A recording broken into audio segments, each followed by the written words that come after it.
The following podcast is a W2M Network original production. Visit W2Mnet.com for all of our other great podcasts, plus news, reviews, articles, and opinions from the worlds of wrestling, video games, football, and entertainment.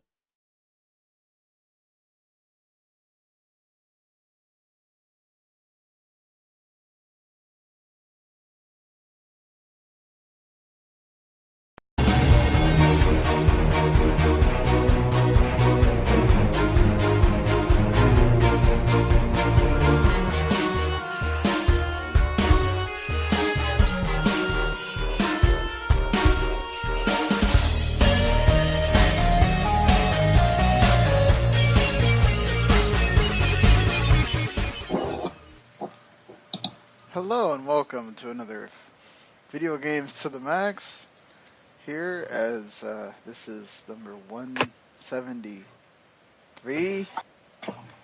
I can't click on anything because my computer will go crazy if I do right now. So I'm trying to just keep this alive so we can do the show and not have to go through a 15-minute restart of my computer. So anyway, here with me, of course, is Mr. Marc Morrison. Howdy. And, well, of course, there was the big news that hit this morning involving entertainment stuff that we've been talking about for 2 or 3 weeks now with Disney buying Fox. And that's a lot of stuff that Disney now owns. Yeah. Fox has a bunch of business deals already, so I guess we'll see how Disney approaches that. I'm assuming the MCU stuff is going to be consolidated rather quickly.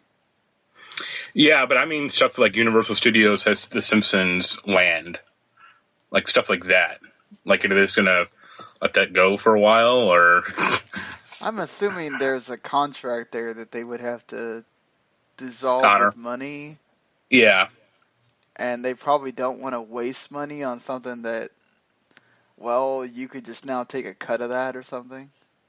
Yeah, so. But eventually I'm sure they'll build Simpsons, Springfield on Disneyland somewhere. How ironic it is that The Simpsons predicted this as well, saying that Fox would later at one point be owned by Disney. But yeah, I'm excited to see X-Men and Deadpool in MCU. According to Bob Iger, Deadpool is still going to be R-rated. We'll see how that goes. You think they'll let it be, or? Oh yeah, if they try to nerf Deadpool, that'd piss off a lot of fans. And also, I honestly think if Deadpool would have had a better chance under Marvel to begin with, Fox didn't want to put Deadpool out in the first place. They thought it would bomb. They passed on it multiple times. So yeah, then when it's a hit, they want to keep making sequels and they want to add him to the X-Men and that. As much as people gripe about Marvel, Marvel does take chances on their franchises. More there is a somewhat established pattern, but you never would have thought the Thor 3 director would have directed that movie, and he did, and I think it beat out Wonder Woman in terms of box office gross. Yeah, and that's what's surprising is I guess it's not surprising that they've kept on with these characters that have proven to make money for them, but that they continue to add more to that and and not be afraid to either introduce them in big movies and then perhaps spin them off into their own thing, or give them their own thing to start with. I don't think Fox would have had a Black Panther movie, or to have Ant-Man, and I'm kind of excited for the whole announcement that they made that after the last Avengers or whatever, they're just going to start a whole fresh thing with a whole bunch of characters that we haven't seen. Yeah. So. Well, if anything, this will finally put to bed the Inhumans crap, so that's good.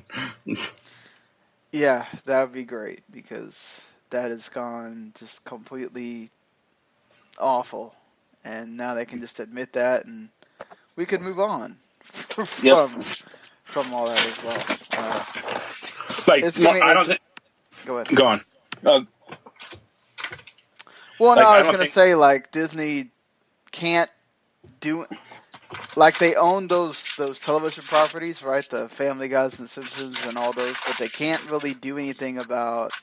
I don't know how that works with what they can and cannot do about what occurs on the Fox network itself, because they apparently can't own another network since they already own ABC. Yeah. So, well, Disney likes, get to control? I was going to say Disney likes money, so they're not going to screw with anything too much. At least not initially. One good thing that come out of this is that perhaps you won't get like shows getting moved around and canceled because Fox wants to have their wild hand. That would be a good thing. Most of the time, a lot of ABC series tend to at least last a little while, so perhaps they will follow that same model. I think it's funny that Fox has a DC and Marvel show on it now. Yeah, that is rather ironic as well. So, and they both don't deal. I guess Batman deals more directly, or the Gotham deals more directly with it than the Gifted does. But they do make mentions to the X-Men quite a bit, so that will be interesting to see how those progress and whatever. And yeah, like you said, I'm sure Disney, knowing that they like to make money and knowing that, look, let's not mess with some of these shows, even though they would contradict what goes, DC property not being owned by us, all that stuff. But we'll see. Still has to go through Congress and the judicial process and all that. Some people are saying that they should, I don't know why, but saying that they should block this. This is a bigger monopoly than the Time Warner and AT&T deal, which that's wrong. We're talking about entertainment properties, not owning half of the cable industry. Yeah. Which is a bigger deal. Now, there is a ramification to this as far as Disney does own now the Fox regional networks, sports networks, which will help ESPN with their streaming service, and now Disney gets the main chunk of the pie when it comes to Hulu, so perhaps that means that they're going to use Hulu for their streaming service as well, and it'll make it a lot easier for them to have content and whatever else. So, well, now they hopefully Disney won't start their own, like they were talking about. Like, hopefully just bolt shit onto like Hulu if people want that. Like, pay $5 extra for Disney movies, or all the stuff you want, from our catalog. Like, that'd be fine, honestly. Like, if they just did that.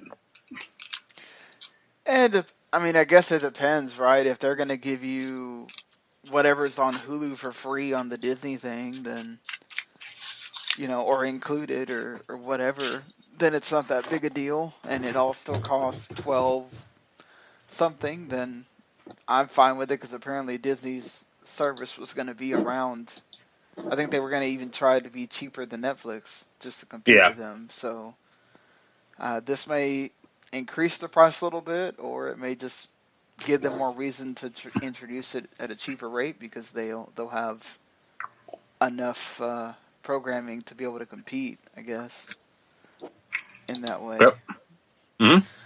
But we'll talk about more entertainment stuff, because Netflix is doing a lot of stuff, or they've announced a lot of stuff in a short time frame, and of course there's also, now listen, we thought we were going to have a lot to talk about from the PlayStation experience, and there really wasn't a whole lot.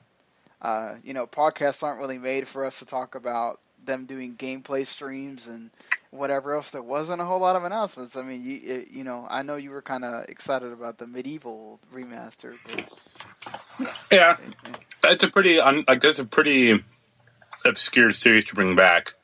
So, and that was a decent enough platform, or like action platformer at the time. So, I mean, it's not gonna look like that. It's gonna probably look like Ratchet and Clank, or Right. Like something that up-resed, or like just remade completely. To me, it's like Microsoft deciding to bring back like Voodoo Vincent or like whatever. Blinks the Time Sweeper. Still waiting for that to happen one day. They go, oh, we need a mascot again. Oh, let's bring back Blinks or No, I think Microsoft like knows that they just can't do platformers. That is true also. But yeah, honestly, everything, literally I fell asleep like an hour and a half in because they were just having people stand up there and not say a whole lot. And yeah, I mean, you got a Patapon 2 remaster coming, which no surprise after the first one actually sold pretty well. And as far as new stuff, a lot of it was VR.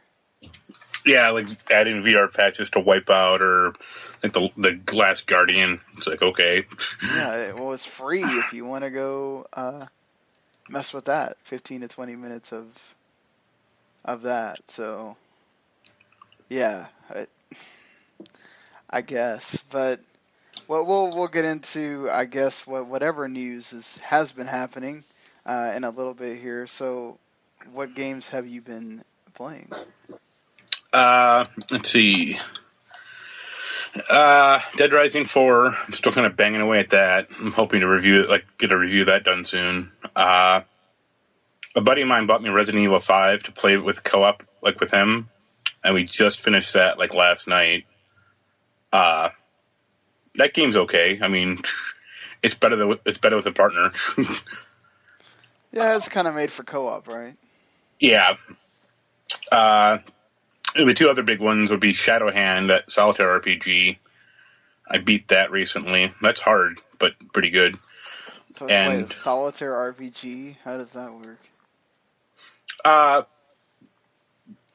Like you gain experience through like beating levels, and you can buy different gear. A lot of it's beard based, which is pretty funny because you play a woman.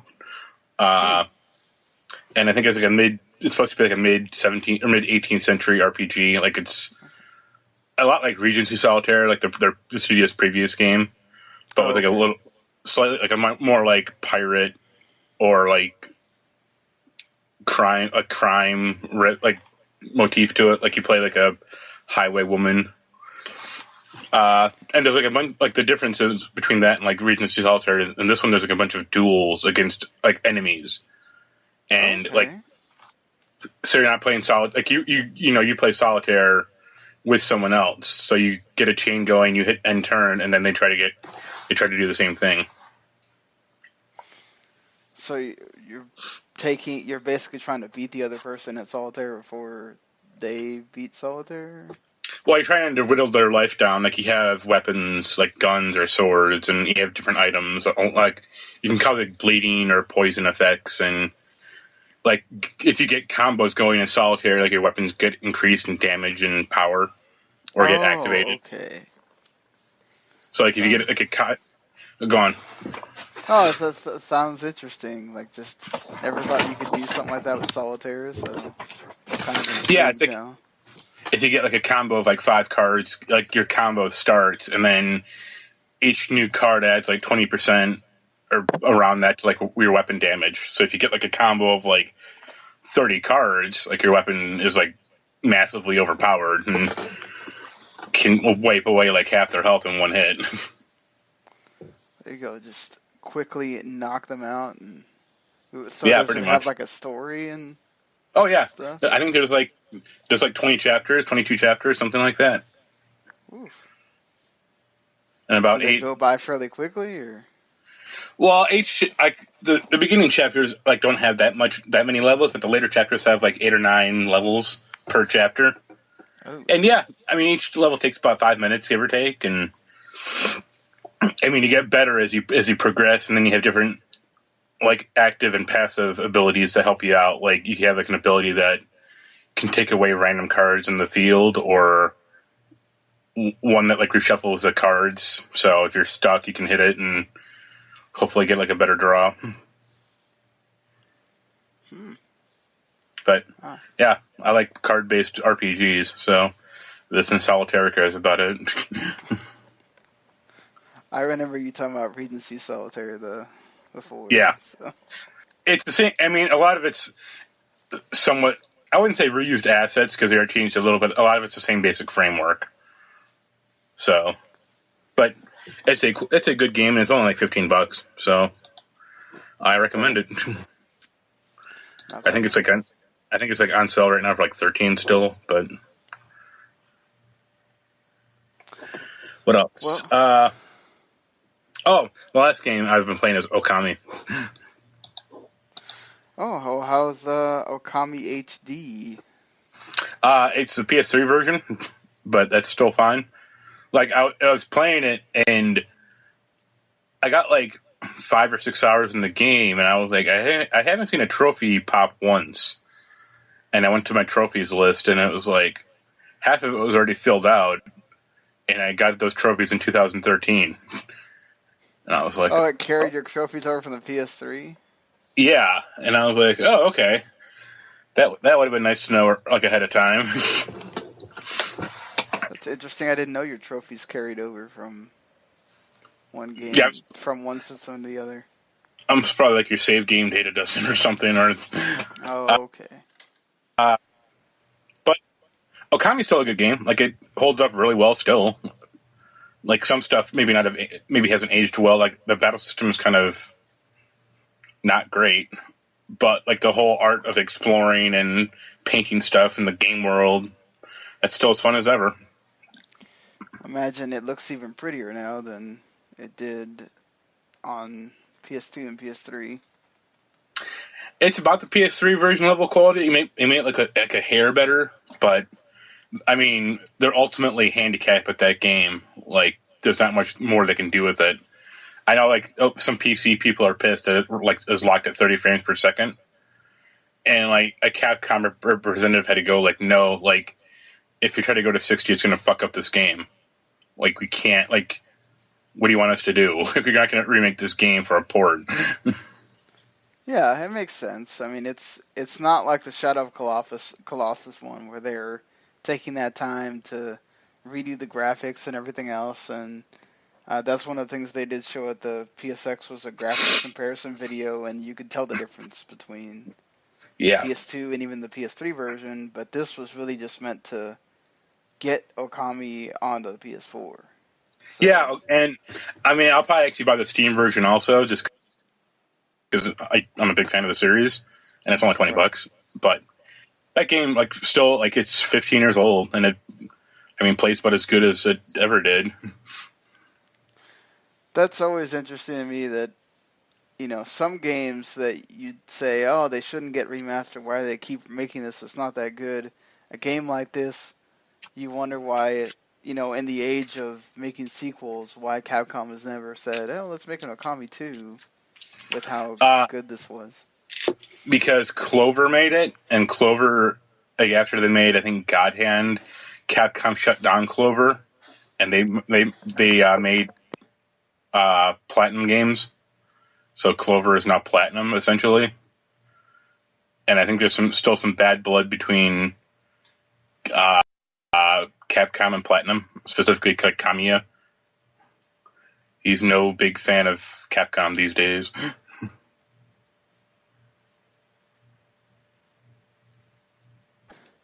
I remember them, I don't know why I said that, because I remember them splitting off and they made, was it Beautiful Joe? Yeah. Yeah, so they're the team that went on and made the two Beautiful Joes, and then... No, Beautiful Joe is still a Clover game, actually.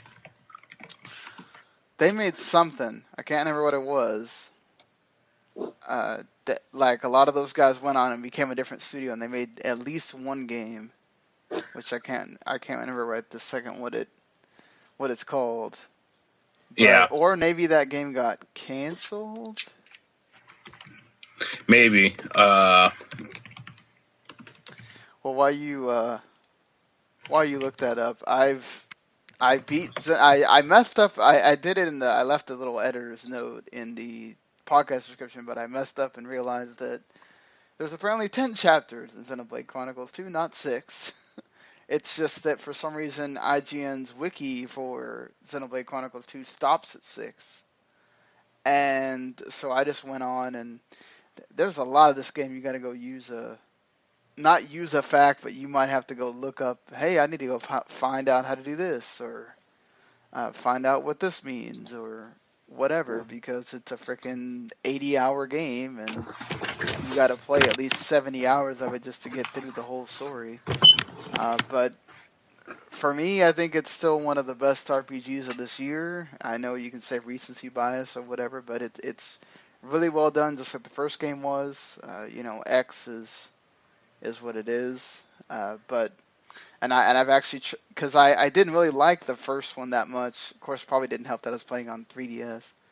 It's not really made for that system. They tried to make it work for that system, but I went back and tried to start playing that again because of how much I liked this game, and the characters are really well done. The story is one of the best ones, I think, of this year, and I'm excited for the expansion pass, even though the story content's not coming until freaking fall of 2018. I don't know why it's taking that long to make story content, but whatever works for them, I guess.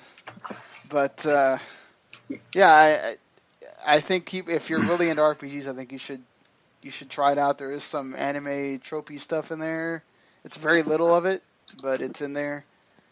And you can tell when Nomura's character designs come in, because they're just total Nomura compared to some of the other characters that are there. But yeah, I think that the battle system deserves a lot of praise because of how complicated it can be, but how they also like kind of baby step you through it. So by the time you get to the part where you start doing the chain attacks and all that stuff, you understand it, and then you have to realize that you really can't even beat some of the harder enemies, which there's enemies that go up to like a level 120, and you can only go up to like 99. That you can't beat them without chain attacks. So, and you have to like learn how to do the whole having the element go around and have 3 different elements so that you'll have 3 different times to do the attack and all that stuff. So, but yeah, I'm glad to see some sites are actually redoing their categories to include it, because it did come out this year and it does deserve to be at least in that genre, if not, overall or whatever. So, I mean, I understand for the Game Awards because they cut their stuff off in like middle of November, but the other sites, if you're doing your cutoff at like December 10th or something, good to see that. Blame Nintendo for putting it out that late.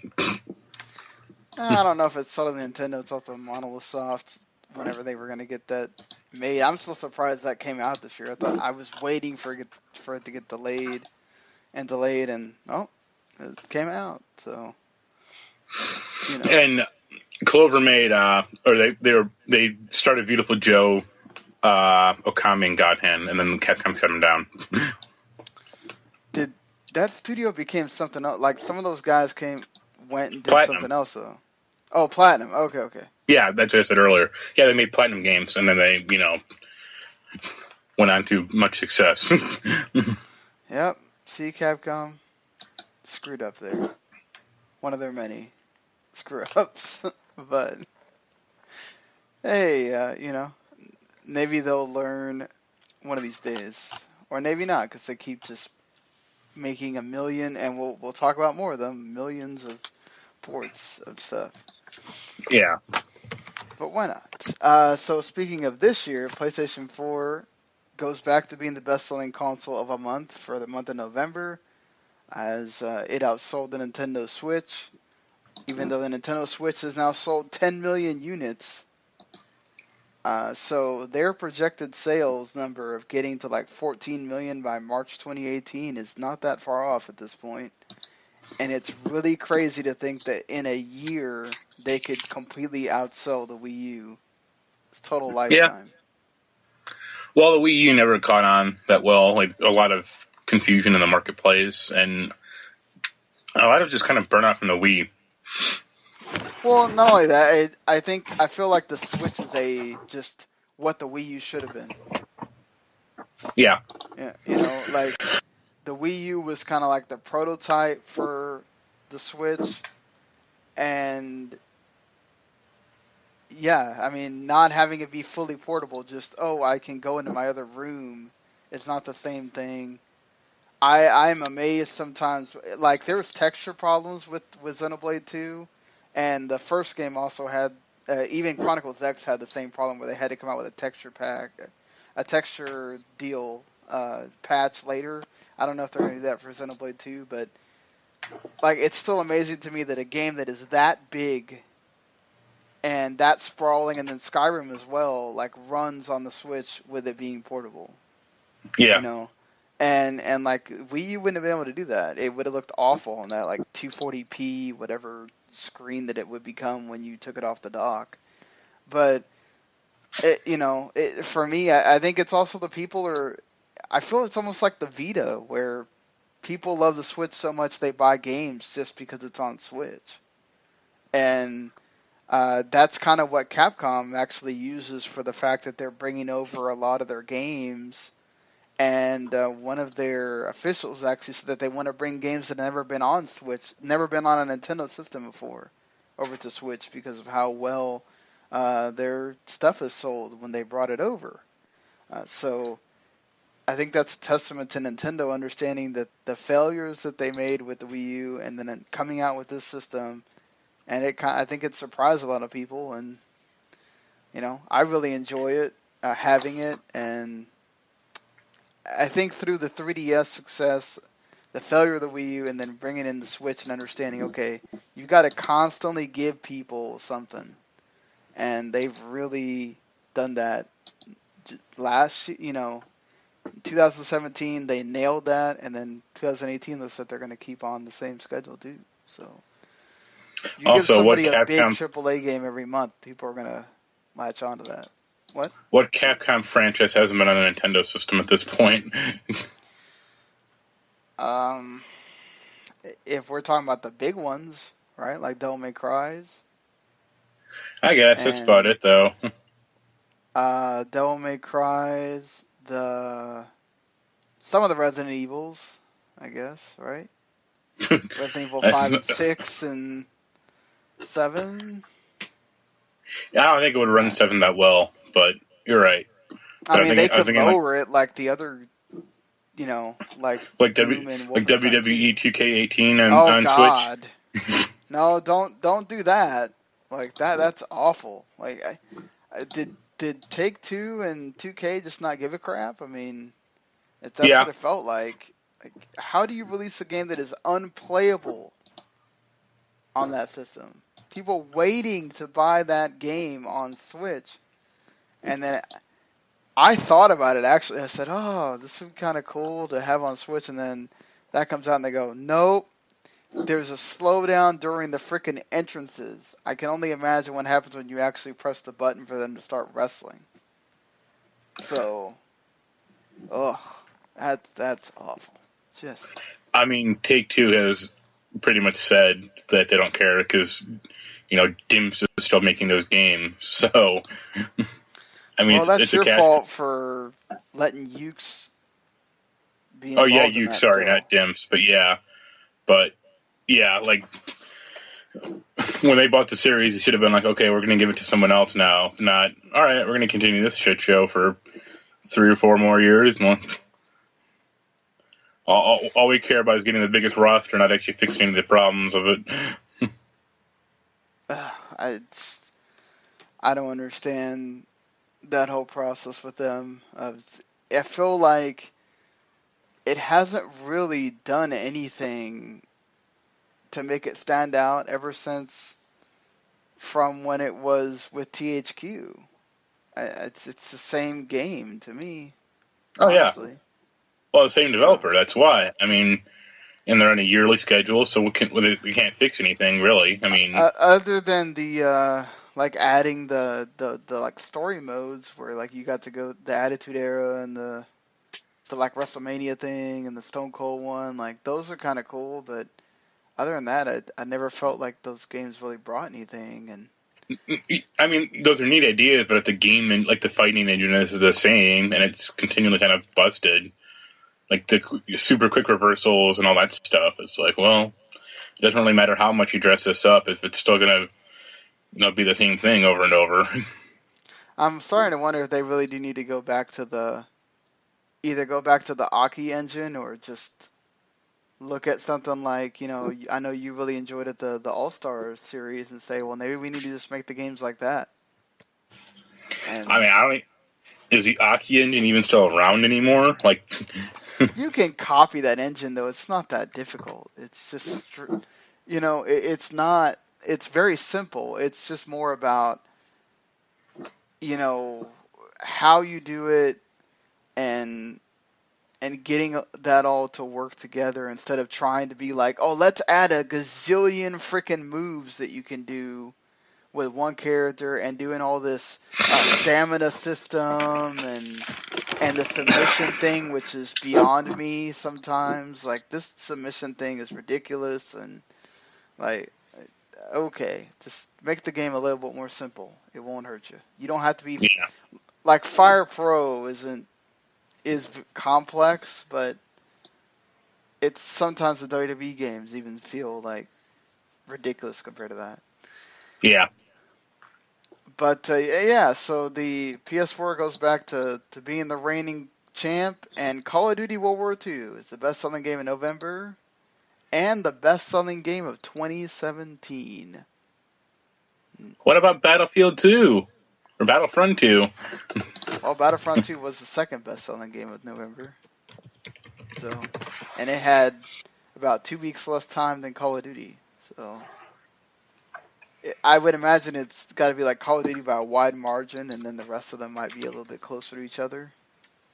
But you got Assassin's Creed Origins at 3, NBA, Madden at 4 and 5, Super Mario Odyssey at 6, FIFA, Need for Speed Payback, which I'm surprised is on here, Destiny 2, and Pokemon Ultra Sun. I saw a thing about a week ago about Battlefront 2's like sales. Like, this is just boxed copy, it's not digital, but it was like, I think Battlefront 1 sold like 600,000 copies like in the first month or so of release. Mm. Battlefront 2 sold like 200,000. Yeah, there was a report already out there with a representative from EA saying, yeah, this has definitely affected our sales. Yeah. Like, massively. Good. And how could it not? I mean... Yeah, I blame, like, it's their fault, so, screw them. It's way too much. It's like you have all this controversy. It's like at some point that's got to affect you. And then not to mention it just keeps on with EA's games. It's, Need for Speed is another one that has that in there. And, their sports games are also on here and that has that in there. So, look, people are buying it, but it's not at the same rate that they bought the other one. Because that one has way too much controversy and people are going to pay attention to that. Yeah. Especially when you got like politicians getting involved and stuff. When it becomes a casual thing, it's going to start making people go, I don't know that I'm going to buy that. You're going to have to start selling that game behind like the black boxes or like behind the counter. Even Mark Hamill has not played Battlefront 2. So he's not too into that either. But moving away from game sales here, there's Take-Two introduced a third publishing label for indie games. Of course, none of these indie games, except for the Kerbal Space Program expansion called Making History, they won't release until 2019. There's the Ancestors, the Humankind Odyssey, which I feel like we heard about like 2 years ago, and then it just went completely silent. Obsidian has an RPG that they're making here through this. There's a RPG called Project White that's also in this, and there's a first-person shooter as well that's included in here. So I feel like this is a smart move for Take-Two, because indies are starting to really grow and become, not everything is a huge seller or whatever, but they're gaining traction. I feel like people are, especially if you're doing AAA indies, people are paying attention to them.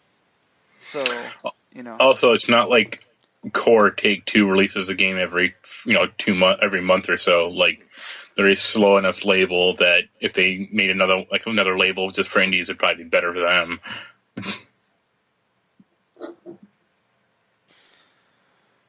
Yeah, I wondered what they were going to do when they bought the Kerbal Space Program.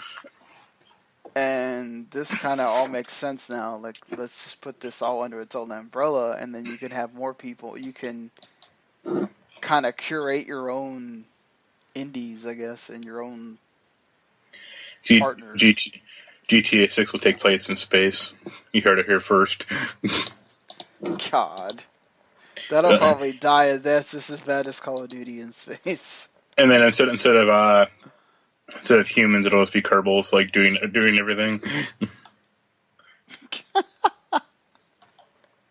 Yeah, exactly. They'll be set up all the usual GTA stuff, but with the Kerbals. Yep, I'd play that game. I could see that going either really badly or rather decent. Who knows on that front? But yeah, I mean, I think this is good for Take-Two to be doing. More ways for people to be able to create games and put that under a good label, I think is a positive one. You also have some delays here. Ni no Kuni 2 got delayed again. This is the third delay for Ni no Kuni 2. Or actually the fourth, I think. So it was supposed to originally come out this year. It got delayed until January. Then it got delayed until March 9th. Now it's been delayed until March 23rd, 2018. And you okay? Yeah, I'm fine. You're moving. Oh, sorry. So yeah, I mean, they give you the standard whole, we're doing a lot of new stuff and we got to give it time thing, but doesn't this worry you? They've delayed this 4 times now? Yeah, but if I remember right, Kuni 1 wasn't exactly like a fast release, or that took a while to come out as well. So, if it's a good game, that ultimately doesn't really matter to me much. Like, they haven't shown a ton of the game, though. That's kind of the worrying thing to me, honestly. Well, it's also a story game. I don't know that you want them to spoil too much. Yeah, but it's an RPG. Like, I still barely even know what the battle system looks like. That I agree with, yeah. I feel like they're waiting to show more of that once they know exactly when it's going to come out. Because there's also the whole you can't show too much. Yeah. Especially, in Japan, that's a lot more prevalent than, like, in America. Yeah, true. And plus, like, if you show something and then it keeps getting delayed, you're just going to get people, getting frustrated and starting to not be as excited about the game. So I think once they know, okay, it's coming out in March, we'll make sure we show something. What are you talking about, man? That Final Fantasy VII remake is just right around the corner. Oh, yeah. You know it. Well, it'll probably be 2020 and still not gotten episode 1. Yeah, that'll be episode 1 release date. Episode 2 will be like 2025. I think at that point I'll just be like, yeah, call me when the whole thing's done. Yeah. By the time you hit 50, it'll finally be done. Yeah, I won't care anymore. They'll be like they'll be on Final Fantasy like 20 by then. Not far off already. So, yeah, I mean, at the point they're going, they could have a Final Fantasy 15 like times 5 or something. Who knows? Who knows at that point? Your favorite game, Metal Gear Survive, is having an open beta January 18th to the 21st. Oh, I'm sure everyone's going to plunk down for that for sure. Well, there are people that are sort of excited for this game. Apparently, it's shown decently when they have seen it in various places. So, I don't know. I'll give it a shot. I'm not a big Metal Gear person, so I don't really have that whole attachment to the whole, oh my god, they're making it co-op and doing all this stuff. But I'm sure, I don't know. I feel like I'm waiting to be surprised, and I'm not going to be. I imagine it'll be a very middling third-person survival game. Where you shoot stuff. Like that game engine, that Fox engine is not built that well for that type of gameplay. It's a great stealth engine, but not a great action engine. Oh, agreed. Plus, there's that whole, Kojima's not working on it, so how much are they going to bastardize this thing? And, completely. You know it. I'm not that looking forward to it, but I guess there could be worse, right? I'm sure there's going to be people excited for it. Are you excited for the next Mech Warrior game, Mech Warrior 5 Mercenaries, getting a release window of December 2018? That just smells like it's going to get delayed, but you never know. Yeah, I've never actually played Mech Warrior. I think I played Mech Assault a few times in the original Xbox, but that's a series that by the time I was actually into PC gaming, it was already dead. Because I think Mech Warrior 4 came out in 2002. Yes. And that was, that's been 15 years. So that's not exactly the most franchise you can easily get anymore. But I mean, it's good to know it's not dead. Well, it was for 10 years, for. I mean, that they're making another game. Yeah, I'm all for that. Mech games can be cool, but they have to be done right. Like the original Armored Core was very cool, but every Armored Core after that sucked ass. I think there's also a little bit of the novelty wears off, and they start realizing the limits of what you can do with this too. They need to. Mech Warrior 5 needs to support the Steel Battalion controller. Oh God! But you're going to be sitting there looking at what button you're pressing constantly and not looking at the screen. Then again, every game needs to support the Steel Battalion controller. Can you imagine playing Streetfighter with that thing? It'd be awesome. Just press a button for Fireball. The end. Yeah, you won't need to do the D-pad combos anymore. You have to hold down 5 buttons at once, and it does it. Yeah. That's how that's gonna work. I'm waiting anxiously for that moment. I mentioned earlier, Capcom is porting more stuff. They are making an entire, very much like the Square Enix made the Final Fantasy one, even though that one didn't come out here. The Street Fighter 30th Anniversary Collection coming out May 2018 for PS4, Xbox One, Switch, and PC, which will come with 12 games. Street Fighter 1, Street Fighter 2, a zillion different Street Fighter 2s, Street Fighter Alpha, Street Fighter Alpha 2, Street Fighter Alpha 3, Street Fighter 3, and then 2 versions of Street Fighter 3. Yep. God, that's a lot of games. So everyone who bought that Street Fighter 2 thing on Switch is pissed. Oh, I'm sure, because that was $40. And that sucked. Yeah, I'm so glad I did not buy that. But and then also 4 of the games, Hyper Fighting Street Fighter 2 Turbo, Street Fighter Alpha 3, and Street Fighter 3 Third Strike are going to have online play.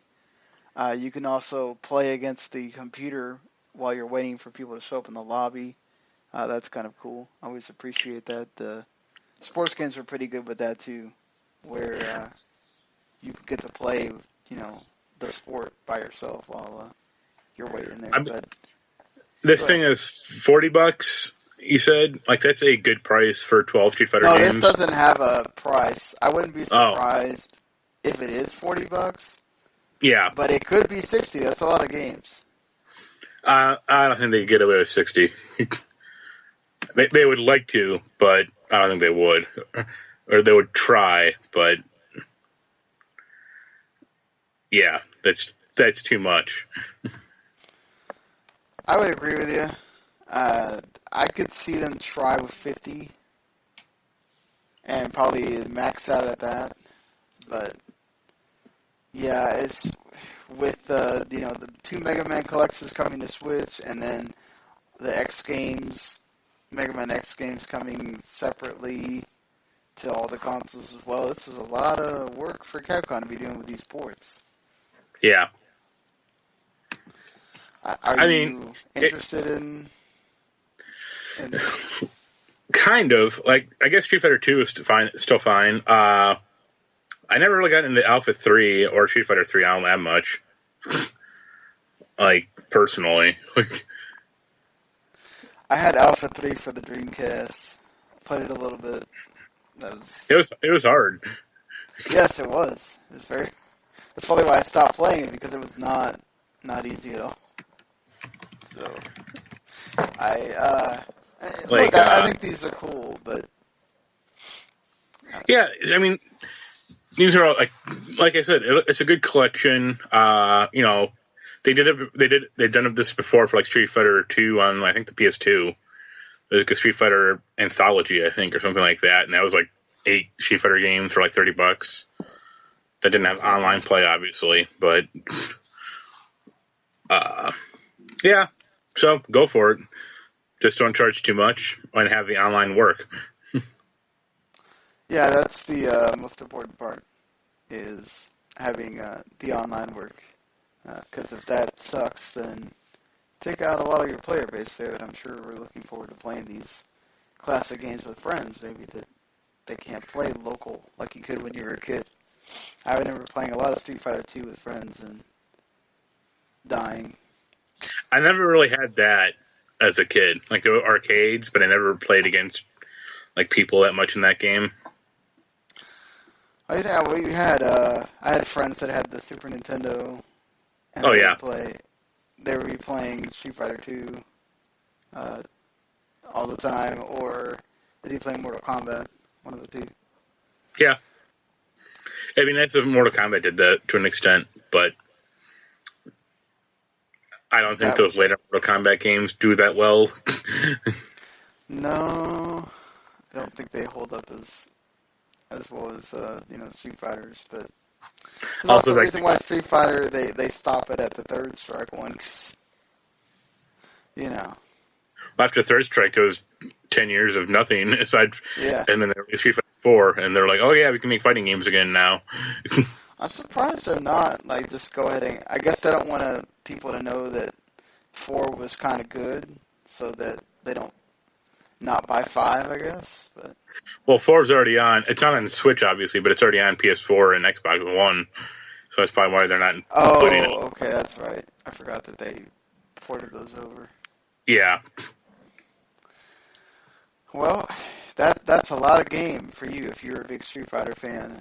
Perhaps you will be checking that out. I'm sure they'll release the price and an actual firm release date pretty soon. I would, like I said, I imagine 40, but 50 is, I guess, okay, but not 60.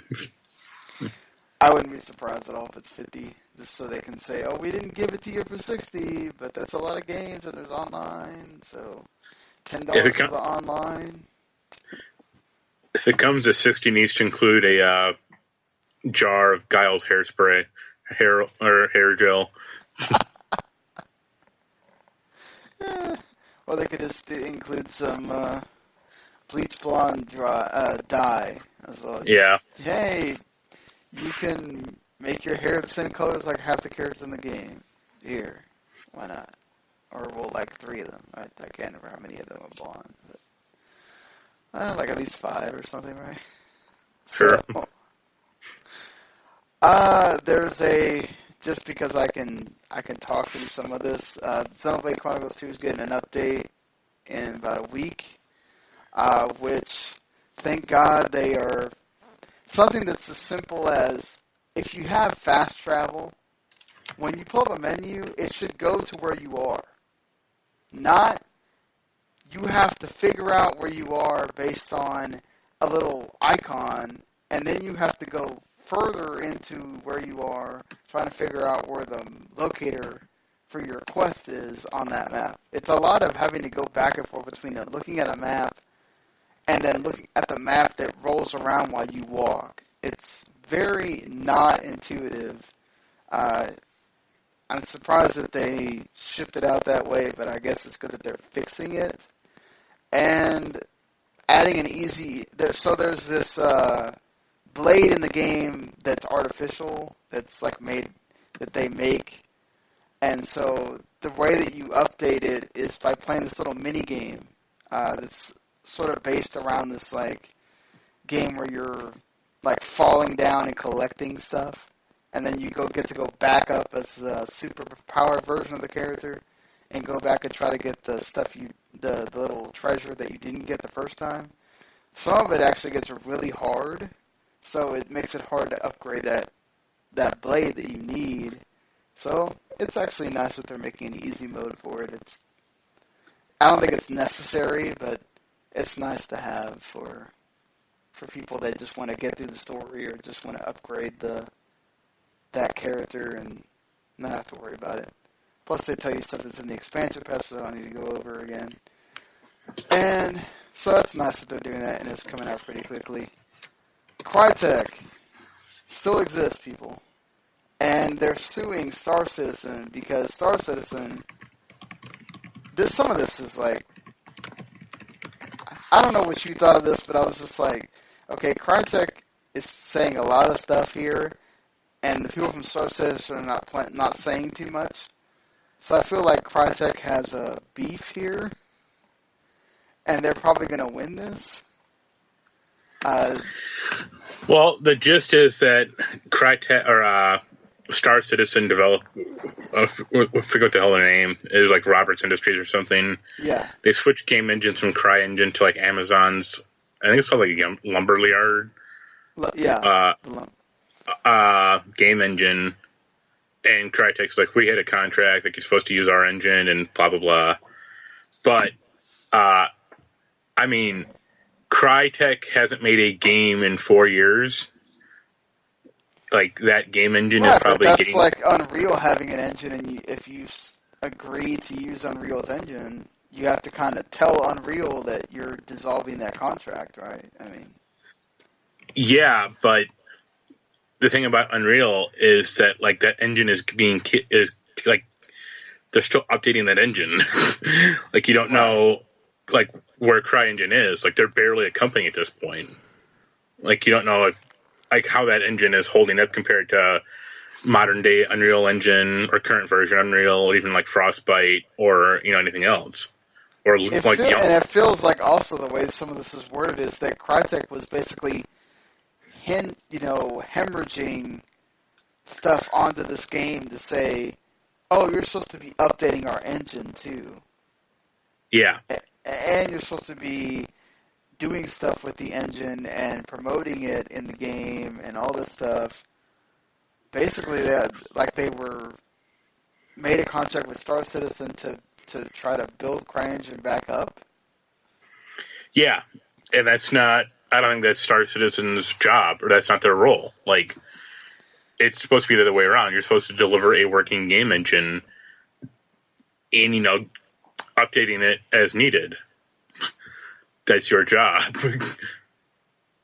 Like right. the last game that Crytek has made was like quote unquote real game was Rise, Son of Rome. Hey, that was a good game for launch Xbox One. Yeah, in 2013. No, you're right. I'm just saying it's not like it was a bad game, but I can understand what you're saying, and from their point of view too, is that but then again, you did sign a contract, so I mean, are they going to award something to Crytek because of the contract, and then they're going to say, okay, this is kind of stupid, and then that's it? Or Well, I don't. Even if Crytek gets money from like Star Citizen, they're not going to get the full. Like, they're not going to get whatever amount they want. Right. Crytek's. This is like their.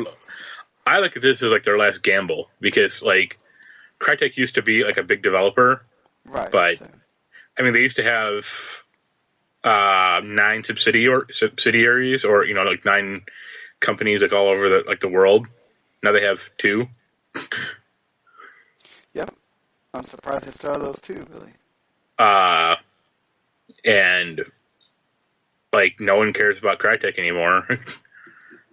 I mean, people barely cared about it when they were making Crysis.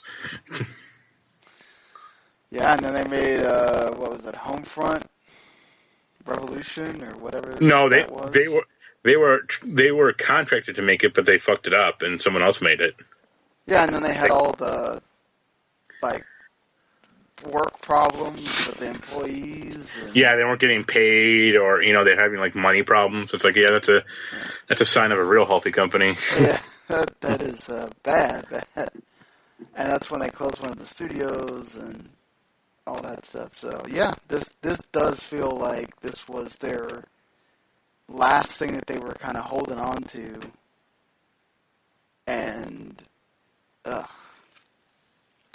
this kind of seems like it got messy at the end. Yeah, like I when I first saw this, I thought of Unreal, or not. It was Epic versus the guys who made X-Men Destiny and damn it, I can't remember their name. Eternal Darkness. Oh, okay. I think I kind of know what you were talking about. Silicon Knights. That's it. Okay. I thought of that for some reason, because like they were contracted to make the Unreal Engine 3 with X-Men Destiny and 2 Human, and they breached the contract, so they had to like destroy copies of X-Men Destiny and 2 Human. Oh god, So, like, 2 Human. That game was supposed to be like the game before its time. Yeah. God, that game had so much hype and did nothing. Like, I look at this as I guess I'd be on the side of Star Citizen, but also I view Star Citizen as a Ponzi scheme. So I feel like we've talked about that quite a few times. Yeah, like I have more faith in like Final Fantasy VII getting released than Star Citizen. That's sad. That really is sad at that point. Yeah. Well, and then they also have that single player game or whatever that they released, right? Well, it's not even a single player game. It's like, I think it's called like Squadron 42, and it's supposed to be a part of Star Citizen. And they announced like their voice cast like a year ago or something, and that's been about it. I was like, we got Gillian Anderson and Gary Oldman and a whole bunch of other people. It's like, okay, how about a release date? Well, we got all these actors. It's like, no, a release date, you motherfucker. Like, didn't they like somebody threaten to sue them too for?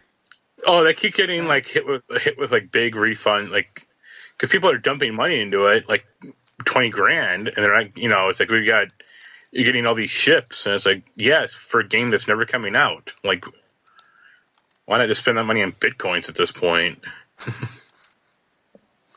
That was the funny. I remember I was talking about this, that it was like they kept adding stuff, and it was like, wait, why are you continually adding things, and then complaining about how you need more money? Yeah. Okay. But whatever. guys. Whatever I scheme mean, you want to... I imagine this will just be a quick settlement, and they'll go separate ways. Probably. Not to mention, I'm sure because Crytek really can't afford Yeah. to be doing all that right now, but it is what it is. Punisher officially got renewed for Season 2. I don't think that was any doubt. And Jessica Jones comes out, Season 2 comes out March 8th. Yeah. I'm sure you're excited. Yeah, I joked you watching The Punisher when they started doing this. What do you think of The Punisher? It's good. I think I'm on like episode 7 right now. Okay. Is John Berthenol, you think, works as the Punisher then? Yeah, he can get a little too growly at points, but that's about it. Like, to the point, it's a little silly. I guess if that's the worst thing you're saying about him, it's not too bad then. Yeah. Do you think like the story works and? Well, it's a lot better than like Iron Fist. Okay, that's good. As long as it's not like boring and. No. Because I really like Jessica Jones, so I'm excited for the Season 2. I think I like Jessica Jones even more than Daredevil. Yeah, I would still rate like Jessica Jones as probably the best overall series, at least so far. I mean, I guess we'll see how Season 2 works. Right. Like, I know some people don't like that David Tennant's coming back, but it's like that's first of all, like comic book characters don't really die, and second of all, that's kind of the point. Like it's not supposed to be like it's supposed to be not like her mental damage from him, not him being a threat per se. I mean, how many times do we really have like comic book villains like die and then come back in the next like series or the next movie or whatever? I mean, if you're really complaining about that, it seems kind of really silly. I mean, they're bringing back Jean Grey for like a second time.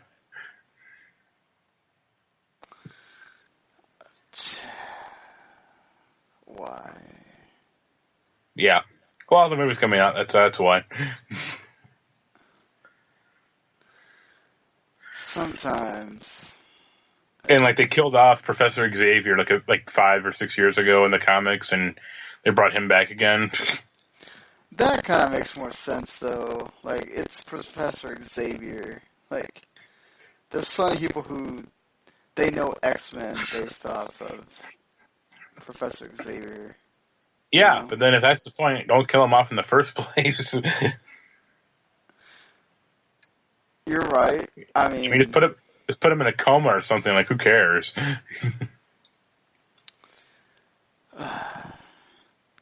Hey, they did what they had to do. It works out in the end. Yeah. So the last thing I guess we have to talk about here is I mentioned Netflix was doing a lot more. They announced a bunch of stuff at once. They are doing a partnership with DreamWorks for 6 animated series, one of them that actually debuts next month. Trolls is getting a series sequel to the movie. The Beat Goes On. I really enjoyed that movie. It was actually pretty good. Anaya couldn't stop watching it. I think we had to watch that Trolls movie for like a week straight. Yeah. I like the voice cast too. It helps.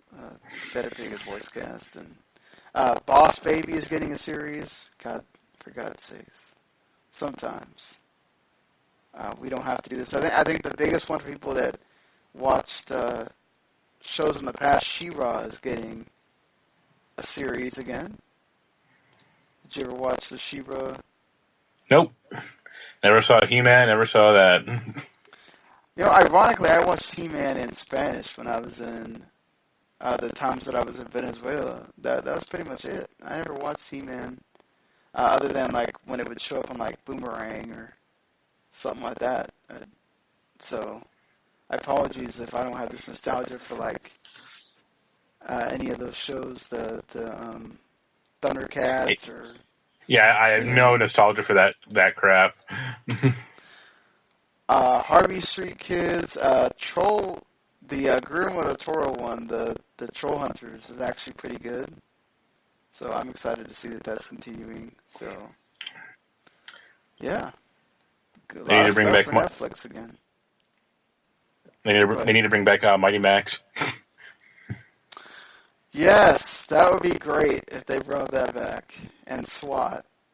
The SWAT Cats or whatever. I don't know why Bucky I like O'Hare. that show.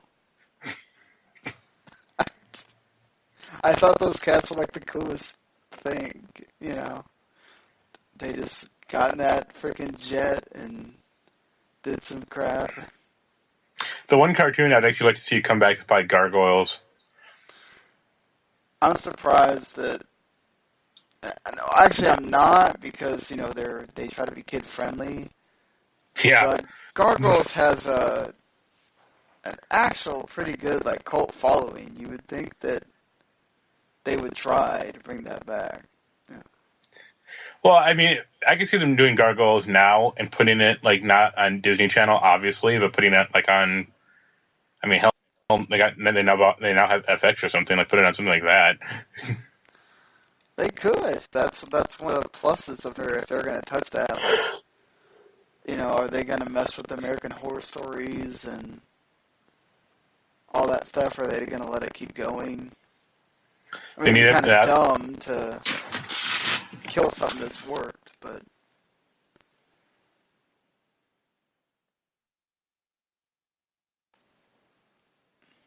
Hello? Uh-oh. I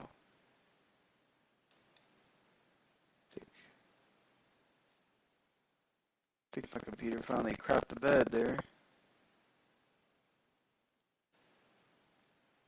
Yeah, because it...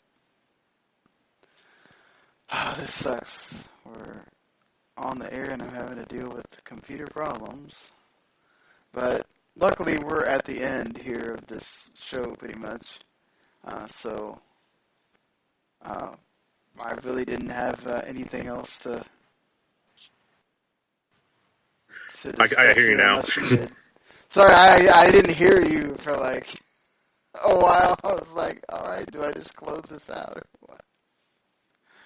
I don't know, did you have anything else that you wanted to bring up? I think that was kind of it.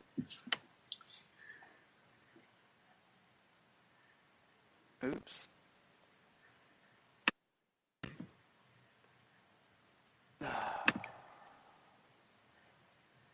The joys of Skype at like 2 in the morning.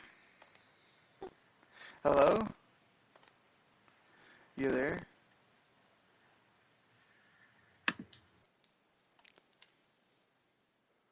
Well, sorry for the technical difficulties there, but we lost Mark and Skype was being a turd, so I'm just going to close this thing out here. As far as games coming out, you know, it's December. This is kind of when a lot of stuff just, they either push it to January or, you know, it's coming out later in the year. But Switch has like 19 games that are coming out on it. Ukulele is finally coming out for Switch. Came out yesterday. The big one, aside from Ukulele, really is Romancing Saga 2 coming to PC, Switch, PS4, and Xbox One. It's a remaster of a game that really never got an English translation, and it's one of the ones, actually Saga 1 and 3 got better translation patches where you can actually play those through ROMs, but Saga 2 really didn't.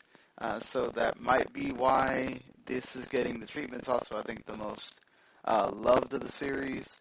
It's a game that, it's an RPG that doesn't really, it's a 16-bit RPG, but it doesn't really follow the same principles as like Final Fantasy or Dragon Quest or any of those, because it's really open-ended. You get choices you have to make, and like each character, there's 8 characters, and each of them have a storyline.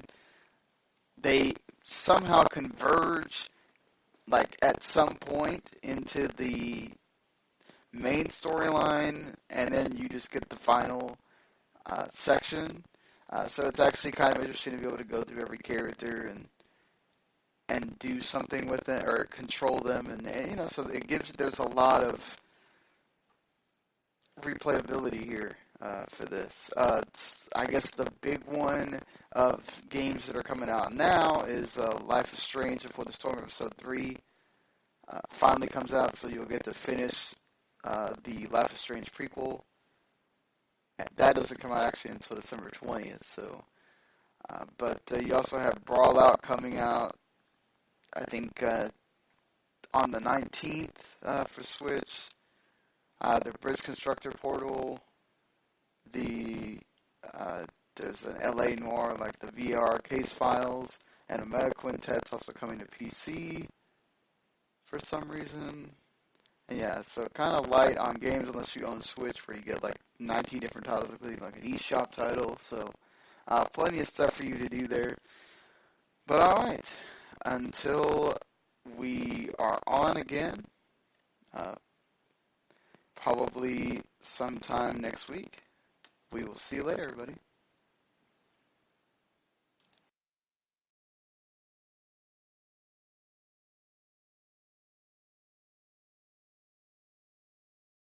The following podcast is a W2M Network original production. Visit W2Mnet.com for all of our other great podcasts, plus news, reviews, articles, and opinions from the worlds of wrestling, video games, football, and entertainment.